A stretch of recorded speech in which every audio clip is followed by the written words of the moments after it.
Clarity వచ్చేసింది. 2 భాగాలుగా వస్తుందేమో అన్న అనుమానాలకు ఎండ్ కార్డ్ వేస్తూ క్లారిటీ ఇచ్చేశాడు ఈ క్రియేటివ్ జీనియస్. అందరూ అనుకున్నట్టుగా సీక్వెల్ లేనే లేదంటూ కుండబద్దలు కొట్టేశాడు ఈ వండర్స్ క్రియేటర్. ఇంతగా ఇదంతా ఎవరి గురించని, ఏ సినిమా అప్డేట్ అయి ఉంటుందో అని ఆలోచిస్తున్నారా? Let's have a look. Varanasi ఇది సింపుల్ సినిమా కాదు. పాస్ట్, ప్రెజెంట్, ఫ్యూచర్ మూడింటిని కలిపి కొట్టే ఒకే ఒక్క విజువల్ బ్లాస్ట్. దాదాపు 3 గంటల 20 నిమిషాల రన్ టైం.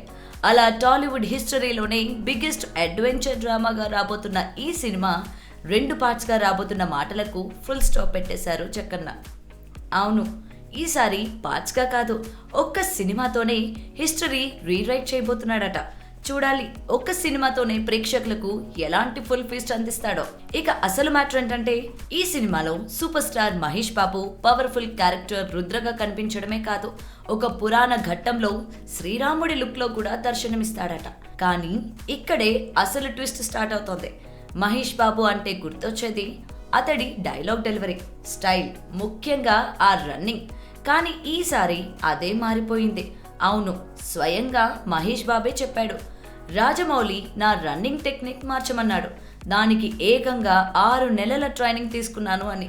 అంతేకాదు, రాముడి పాత్ర కోసం దాదాపు 1 సంవత్సరం ఫిజికల్ ప్రిపరేషన్, 2 నుంచి 3 నెలల కలరీ యుద్ధ విద్య, అన్నీ కేవలం 2 సీన్ల కోసమే. ఇదే కదా జక్కన్న సినిమా అంటే. ఇక మరో రికార్డ్ ఏంటో తెలుసా? ఇది పూర్తి స్థాయి ఐమాక్స్ ఫార్మాట్లో తెరకెక్కుతున్న తొలి ఇండియన్ సినిమా. ఏది ఏమైనా ఈసారి టార్గెట్ ఒకటే, పాన్ ఇండియా కాదు, global box office. Jakkanna vision, Mahesh commitment కలిస్తే అది షేక్ అవ్వడం కష్టమేమీ కాదు. మొత్తానికి 2027 ఏప్రిల్ 7న థియేటర్లలో రాబోతుంది ఒక సినిమా కాదు, ఒక సినిమాటిక్ వార్ అన్నమాట. చూడాలి ఈ ఒక్క పార్ట్తోనే జక్కన్న తన మనసులో వేసుకున్న 5,000 కోట్ల అంచనాలని అందుకుంటాడో లేదో.